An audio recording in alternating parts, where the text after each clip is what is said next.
Standing on the village green is the War Memorial, and if we look at the names on this side, 19 names. Now this is a very small parish. 19 names is a lot. That will be the First World War.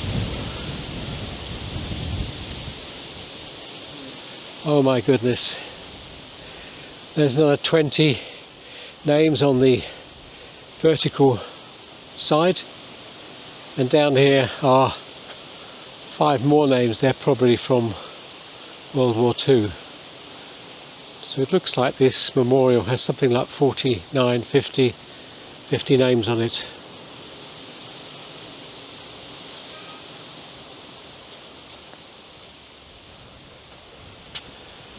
That's right, the one on the vertical, the two lists we saw on the vertical panels are the First War, and the one on the horizontal panel was the Second War. So we're looking at something like 37, 38 names from World War I, and there's another panel here for World War II, so probably 10 from World War II. That's quite unbelievable in a parish, Woodbury. Quite amazing.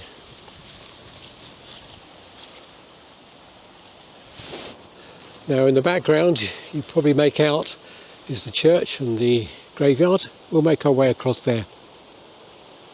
Well, as I walk through the gate you can see the churchyard spreading out on each side, and in front of us is the church, which dates back 600 years.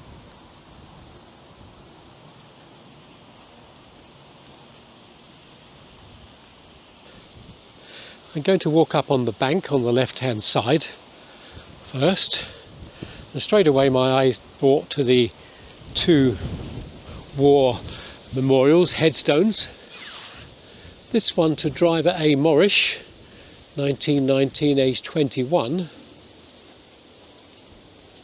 and the one alongside to driver G. Diamond, Royal Army Service Corps, 1921, aged 31. I'll take a walk up and pick out 1 or 2 stones. One here with the large cross. That's for William Hallett of Gulliford, Woodbury. He died in 1924. One next to it is not quite so easy to read. 1933, but it hasn't weathered quite as well as the first one.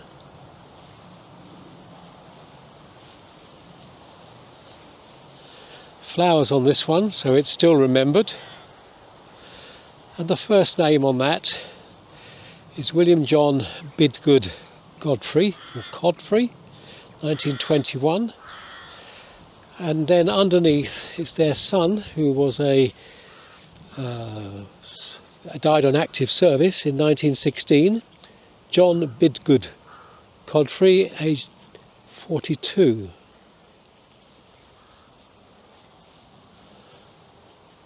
This is to William Summerfield, 1918.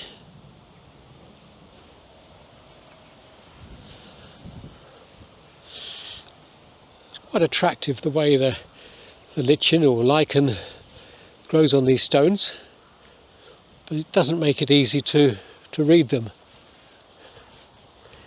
You see this one here.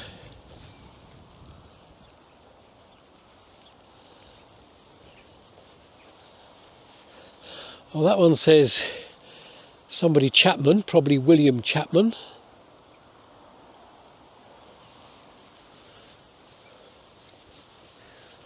Here is some carving of the leaves or wreaths at the top. Oh, this one looks interesting. There's a anchor and rope. That's very nicely done. There is a name on it. There we are. Ernest T.P. Hodson, Royal Navy, 1919. That's over 100 years, looking pretty good condition. Our beloved mother, Sarah Kate Denman, 1946.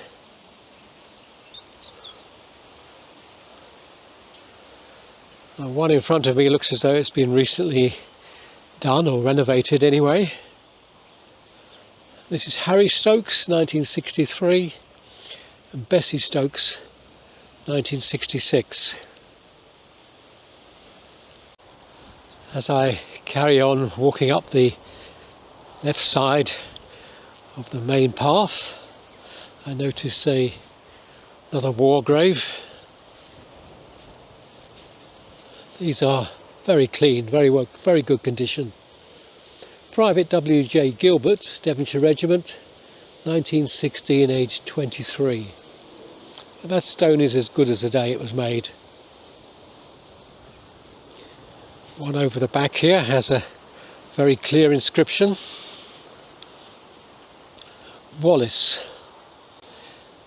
Jack, the youngest son of Eli and Caroline Selleck, 1918, and he was just 23. Now that's been recently relettered, so someone's come back to remember Wallace.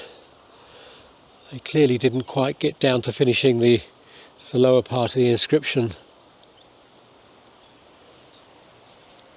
This is a very pleasant churchyard, and there just beyond the hedge is a lovely little cottage with thatched roof. Something you'd see on a chocolate box. Just make my way up.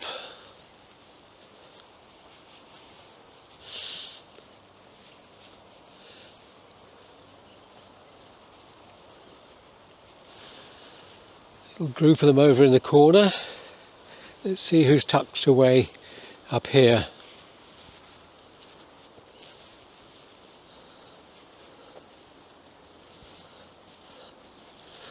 Well, some of these inscriptions aren't easy to read. There's one to Henry Down, 1935. And there's a new memorial stone back there to Josephine Miriam Orr, 2010. There's a cross almost disappearing into the hedge. Let's go round and show you a view of the church from the top of the graveyard. Here we are, 600 years old. That'll probably apply mostly to the tower. The body of the church has probably had alterations and additions over the years. Let's carry on around this way.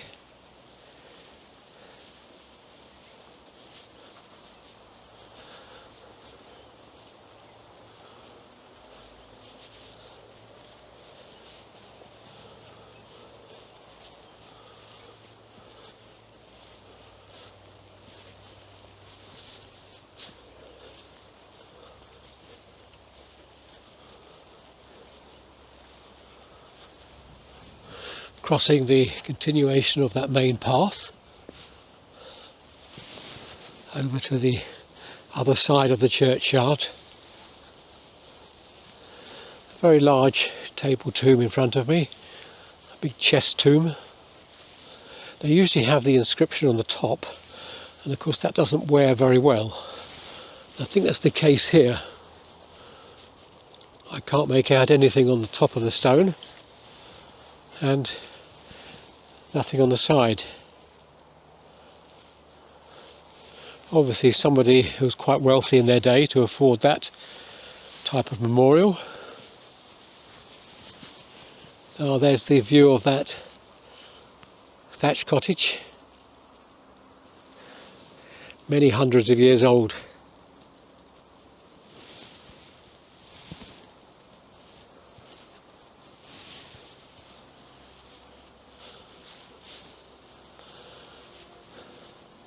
I love the colouring on these stones. We come round the corner one's facing into the tree. Presumably the tree was probably planted on the grave originally, and now it's taken over completely. Now you can see down here in the lower lane some of the old cottages in Woodbury. These will be 200, 250 years old. I'm working my way around the church now. There are two more chests or table tombs here. That one says Richard White on it. But you can see what happens to the top here. The water gets into it and then the frost lifts the stone and destroys it.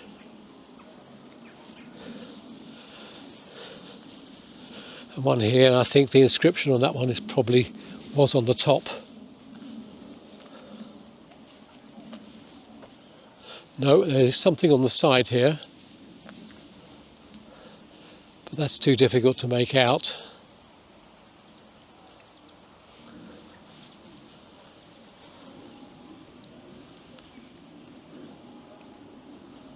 A lovely spot it is in Woodbury. This church is in a lovely position, very peaceful.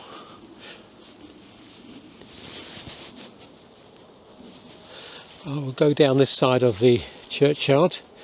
See, there's one mass of memorial stones.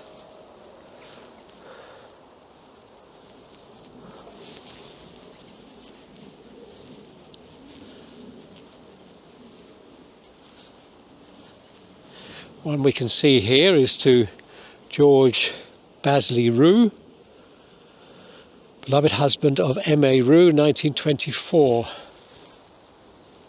Seems to be quite a lot of stones from that sort of period, 1910s to 1930s and 40s.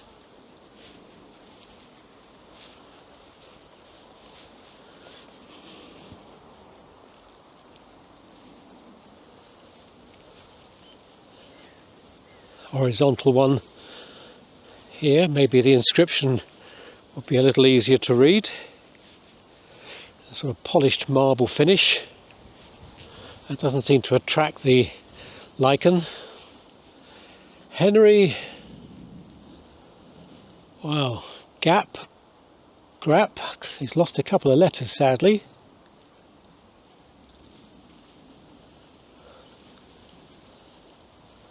Now over there I noticed three with the metal crosses, the metal memorials. You don't see so many of those, so let's go and have a look at those three.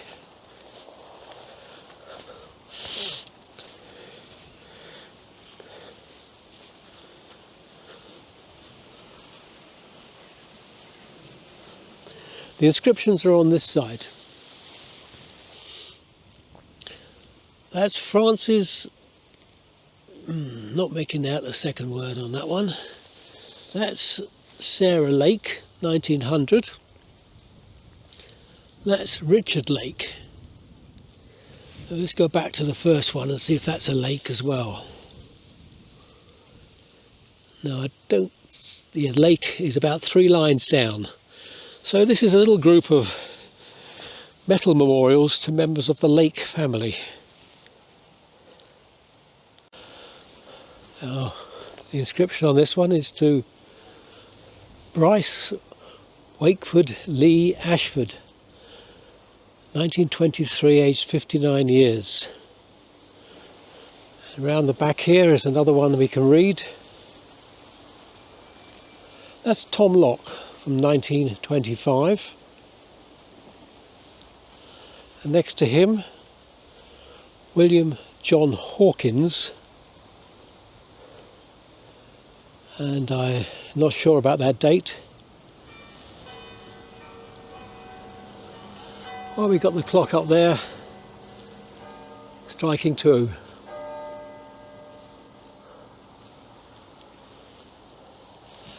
And this one is falling badly forward. Sophia Jane, wife of Richard Hodges, 1926. We'll just work our way up the right-hand side of the main path. There's this large brick-built tomb. Now whether it had panels on it to hide the brickwork originally or not is not clear. It looks as though the brickwork is the original facing. And on the front here we've got Matthew Lee. And again you see the top surface, water gets into it and it's flaking. And on this side, Anna, the relict of Thomas Lee, who departed this life 1864. So there we are, 150 odd years that stood there. This one up towards the church door is very clear. It looks like a new stone for some old dates. So we've got Robert Hallett 1814. The stone certainly isn't that old. Mary Hallett. William Taylor Hallett. I'm sorry if there's wind noise, it's blowing a gale up here at the moment. And the last date on there is 1921, but nice to see a clearly readable stone. And then alongside the path, just before we get to the entrance of the church, are some stones for the Glanville family. John Glanville, Robert Glanville, 1897, and Elizabeth Glanville, 1883. And then here, a magnificent large tomb right beside the door. Now there is an inscription on here. It's Henry Whipple. I think that's, yes, it's Henry Whipple. And there are other names underneath it.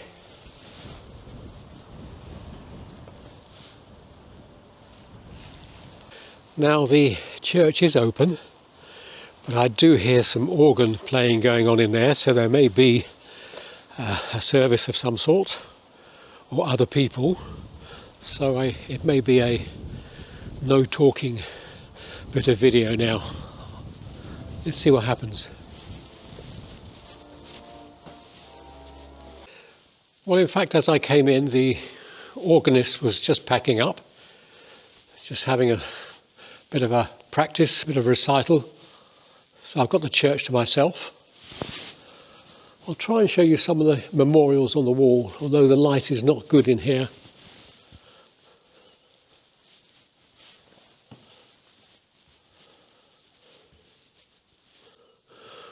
Well, there's a group of 4 memorials.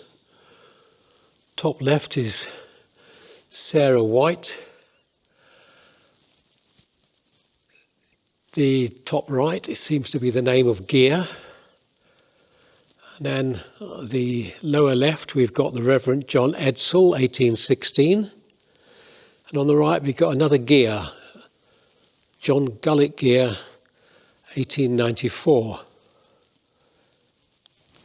On the other side, we have one to Catherine Butter. And beneath that, we've got a very unusual first name, Plexina West, 1906. This one to Philip Lampeter of the island of Jersey, 1787, age 69. You wonder why somebody who lived on the Isle of Jersey is doing here. Now if I come down the wall, down to my level, this one to Robert Masefield, King's Shropshire Light Infantry, son of Valentine Masefield of New Zealand, was killed in action, 1914, aged 42. Well, while my eyes have been high up on the wall, I've been missing the stones on the floor. This one, 1627. A little bit further along is Thomas, the son of Thomas Crockhay. And he was died as a child and was buried in 1711. Another one here, 1672.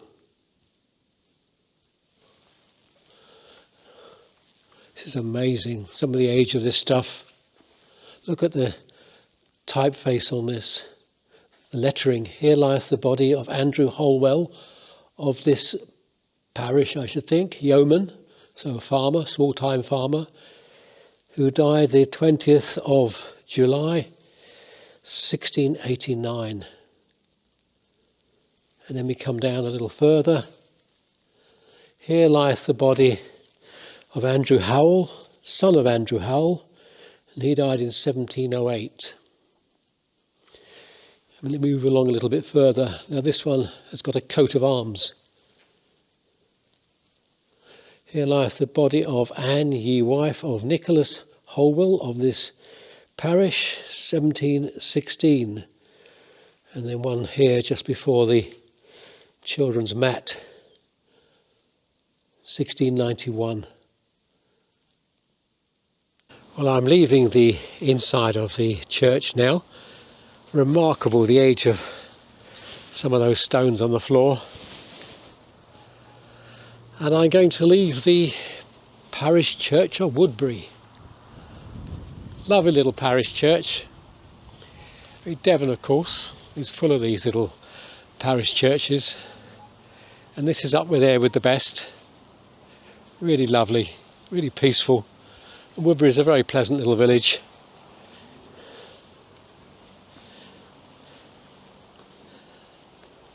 I hope you enjoyed the visit. Until the next time.